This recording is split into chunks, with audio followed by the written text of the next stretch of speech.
नमस्कार साथियों, आप देख रहे हैं बीजे क्लासेस जयपुर। हम आज शॉर्ट वीडियो लेकर आए हैं आपके लिए। जो राजस्थान की कैबिनेट मीटिंग हुई थी कल 25 फरवरी 2026 को, उसमें जो लिए गए महत्वपूर्ण निर्णय थे उनको पढ़ाने के लिए। वो आने वाले सभी प्रतियोगी परीक्षाओं में महत्वपूर्ण है। चलो शुरुआत करते हैं। राजस्थान में जो कैबिनेट मीटिंग हुई थी 25 फरवरी को, उनमें कौन कौन से महत्वपूर्ण निर्णय लिए गए उनका अध्ययन शुरू करते हैं। 2 से अधिक संतान वाले भी अब लड़ सकते हैं पंचायती राज और नगर पालिका चुनाव। तो सरकार ने घोषणा कर दी है कि 2 से अधिक संतान वाले भी लड़ सकते हैं पंचायती राज और नगर पालिका के चुनाव। इनका विस्तृत वर्णन आगे करेंगे। और क्या क्या बनाया, तो आर्थिक अपराधों की प्रभावी रोकथाम हेतु राजस्व आसूचना एवं आर्थिक अपराध निदेशालय का गठन भी सरकार के द्वारा किया गया है। तो राजस्व आसूचना एवं आर्थिक अपराध निदेशालय का गठन सरकार के द्वारा कर दिया है। क्यों? क्योंकि आर्थिक अपराधों की प्रभावी रोकथाम के लिए इसका गठन किया गया है। तो कैबिनेट के बैठक के महत्वपूर्ण निर्णय कौन से थे? 2 से अधिक संतान वाले भी लड़ सकते हैं पंचायती और नगर पालिका चुनाव। आर्थिक अपराधों की प्रभावी रोकथाम के लिए होगा राजस्व आसूचना एवं आर्थिक अपराध निदेशालय का गठन भी सरकार के द्वारा किया जाएगा। औद्योगिक विकास को नई गति प्रदान करने के लिए राजस्थान औद्योगिक पार्क प्रोत्साहन नीति भी सरकार के द्वारा लाई गई। शुरुआत करते हैं कल की मीटिंग में। तो 25 फरवरी 2026 को मुख्यमंत्री श्री भजन लाल जी शर्मा की अध्यक्षता में बुधवार को विधानसभा सचिवालय में आयोजित मंत्रिमंडल की बैठक में राजस्थान पंचायती राज संशोधन विधेयक 2026 और राजस्थान नगरपालिका संशोधन विधेयक 2026 लाने तथा राजस्व आसूचना एवं आर्थिक अपराध निदेशालय के गठन सहित कई महत्वपूर्ण फैसले भी सरकार के द्वारा कल लिए गए हैं। और कौन से? भूमि पर अवैध कब्जों से लेकर फर्जी दस्तावेजों जैसे आर्थिक अपराधों की होगी प्रभावी जांच। उप मुख्यमंत्री जो डॉक्टर प्रेमचंद बैरवा ने बताया कि आर्थिक अपराधों पर प्रभावी रोकथाम तथा वित्तीय अनुशासन के लिए राज्य राजस्व आसूचना निदेशालय को समाप्त कर राजस्व आसूचना एवं आर्थिक अपराध निदेशालय के गठन का निर्णय भी मंत्रिमंडल में किया जाएगा। तो राजस्व जो आसूचना एवं आर्थिक अपराध निदेशालय के गठन का क्या उद्देश्य था? तो भूमि पर जो अवैध कब्जे कर रखे हैं लोगों ने तब फर्जी दस्तावेजों जैसे आर्थिक अपराधों की भी प्रभावी जांच करने के लिए आसूचना एवं आर्थिक अपराध निदेशालय का गठन किया गया। पहले कौन सा था? राज्य राजस्व आसूचना निदेशालय को समाप्त कर दिया गया है।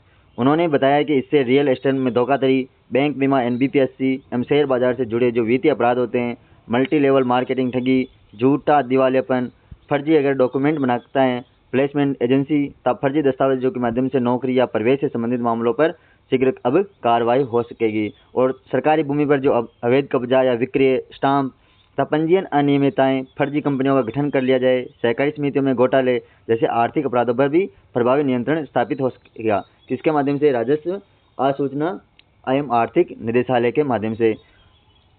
और अपराधियों के विरुद्ध शीघ्र कार्रवाई सुनिश्चित होगी। यह निदेशालय वाणिज्य कर, आबकारी, परिवहन, पंजीयन एवं मुद्रांक, खनिज सहित विभिन्न सोर्सों से प्राप्त सूचनाओं का विश्लेषण कर राजस्व लीकेज पर भी निगरानी रखेगा तथा टैक्स चोरी को रोकने में भी सहायता करेगा। और राजस्व संबंधी जो सूचनाएं और आर्थिक अपराधों की जांच का कार्य भी एकीकृत रूप से अब किया जा सकेगा। किसके माध्यम से? इस निदेशालय के माध्यम से। और कौन सी नीति आई? राजस्थान औद्योगिक प्रोत्साहन नीति की घोषणा भी सरकार के द्वारा कल महत्वपूर्ण मीटिंग में की गई। तो राजस्थान औद्योगिक पार्क प्रोत्साहन नीति 2026 में मिलेगा पूंजीगत अनुदान। क्या है राजस्थान औद्योगिक पार्क प्रोत्साहन नीति? उसका अध्ययन अपना देखते हैं। इसके आगे चलते हैं। पहले देखो,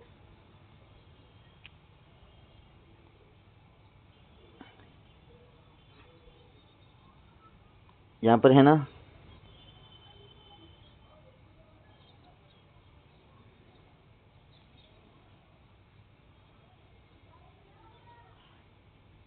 वहाँ चलते हैं। राजस्थान औद्योगिक पार्क प्रोत्साहन नीति। उद्योग एवं वाणिज्य मंत्री कर्नल राजेंद्र वर्धन राठौड़ ने बताया कि औद्योगिक विकास को नई गति देने तथा निवेश को प्रोत्साहित करने, रोजगार सृजन को बढ़ावा देने तथा सभी क्षेत्रों का संतुलित विकास सुनिश्चित करने के उद्देश्य से राजस्थान औद्योगिक पार्क प्रोत्साहन नीति 2026 लाई जाएगी। तो क्यों लाई जाएगी? क्या उद्देश्य रहेगा? रोजगार सृजन को बढ़ावा देने के लिए, सभी क्षेत्रों को संतुलित विकास करने के लिए, निवेश को प्रोत्साहित करने के लिए तथा औद्योगिक विकास को नई गति देने के लिए राजस्थान औद्योगिक पार्क प्रोत्साहन नीति 2026 लाई जाएगी। और इस नीति के अंतर्गत क्या होगा? निजी क्षेत्र में जो औद्योगिक पार्कों के विकास के लिए मॉडल ए 4 मॉडल कार्य करेंगे। इसमें मॉडल ए में पूर्णतः रिको द्वारा आवंटित भूमि पर विकास किया जाएगा। पूर्णतः रिको द्वारा आवंटित भूमि पर विकास किया जाएगा। किस क्षेत्र में? निजी क्षेत्र में। मॉडल बी में क्या होगा? 80% भूमि विकासकर्ता द्वारा अधिग्रहण एवं शेष 20% भूमि रिको द्वारा निर्धारित दरों पर और मॉडल सी के तहत क्या किया जाएगा, संपूर्ण भूमि की विकासकर्ता द्वारा व्यवस्था उपलब्ध करवाई जाएगी।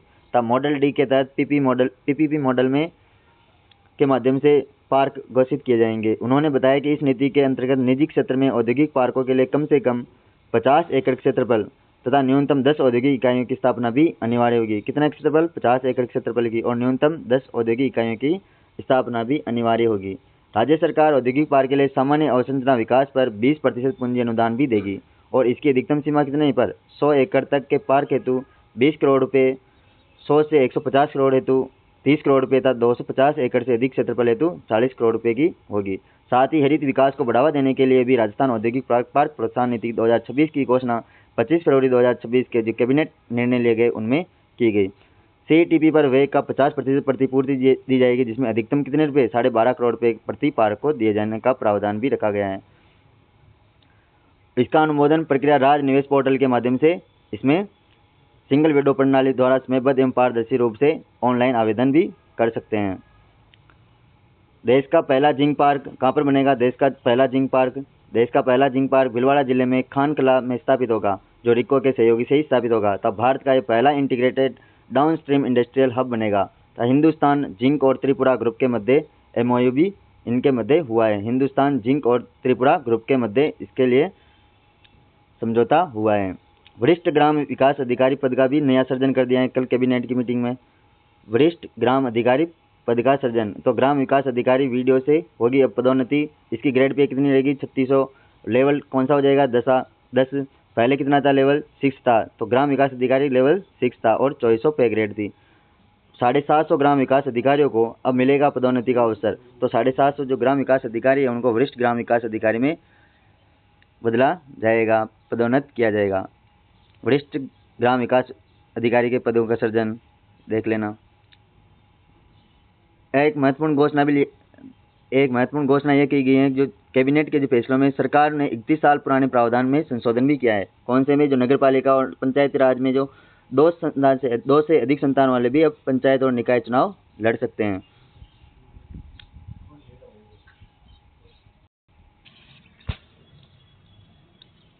रिको में इंडस्ट्रियल पार्क भी बनेगा।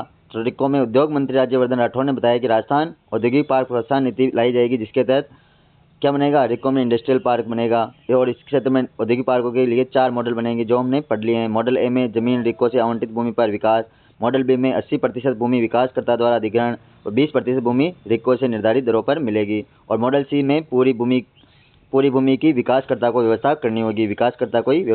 और मॉडल डी में पीपीपी मॉडल पर प्राइवेट पब्लिक पार्टनरशिप पर इंडस्ट्रियल एरिया बनेगा और औद्योगिक पार्कों के लिए कम से कम 50 एकड़ तक न्यूनतम 10 औद्योगिक इकाइयों की स्थापना भी अनिवार्य होगी।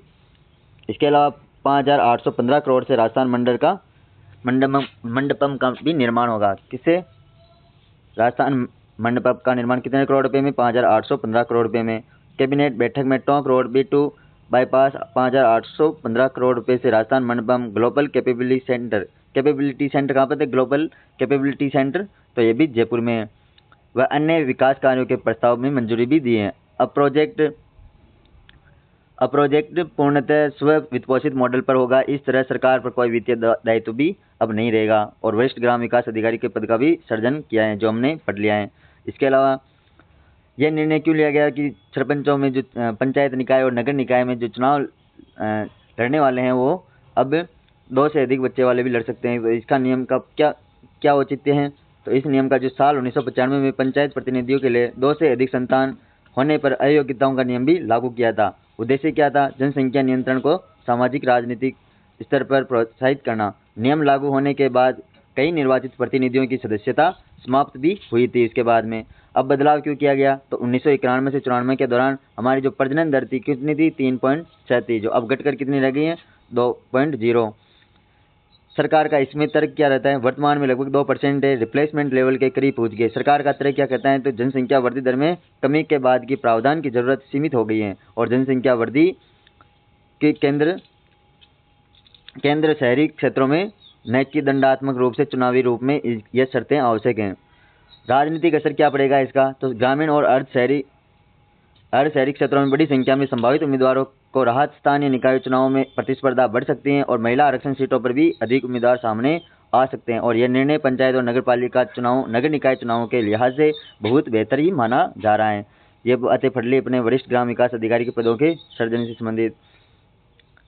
और कौन सा भूमि पर अवैध कब्जों से वह फर्जी दस्तावेजों की जांच के लिए निदेशालय बना दिया है, इनका बारे में भी अध्ययन कर लिया है। और अजमेर में क्या बनाया जाएगा, अजमेर में कौन सा अजमेर में आयुर्वेद व योगा विश्वविद्यालय का निर्माण होगा। राजस्थान आयुर्वेद योगा विश्वविद्यालय अजमेर 2026 के प्रारूप का भी अनुमोदन किया गया। पहले कहाँ पर है, पहले एक ही था, जोधपुर में स्थित था। जो आयुर्वेद शोध संस्थान था वो कहाँ पर है, जोधपुर में था। आयुर्वेद योग एवं नेचुरोपैथी यूनानी होम्योपैथी आदि के क्षेत्र में शिक्षण प्रशिक्षण व अनुसंधान को भी इससे बढ़ावा मिलने की प्रबल संभावना है।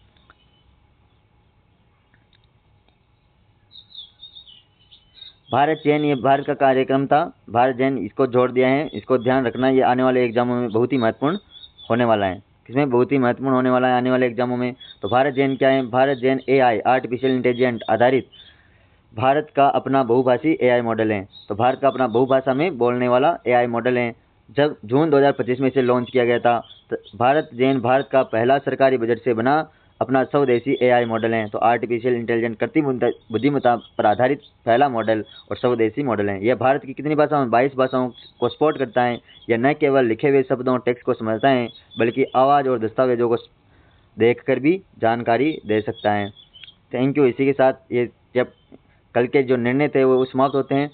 इस प्रकार क्लास देखते रहे, शॉर्ट वीडियो हैं, अधिक से अधिक अपने दोस्तों के साथ भी शेयर करें। यह आने वाले सभी एग्जामों में महत्वपूर्ण होने वाली हैं। Thank you. क्लास देखते रहें। BJ क्लासेस जयपुर को सब्सक्राइब करें और अपने दोस्तों को भी बताएं। थैंक यू क्लास देखने के लिए।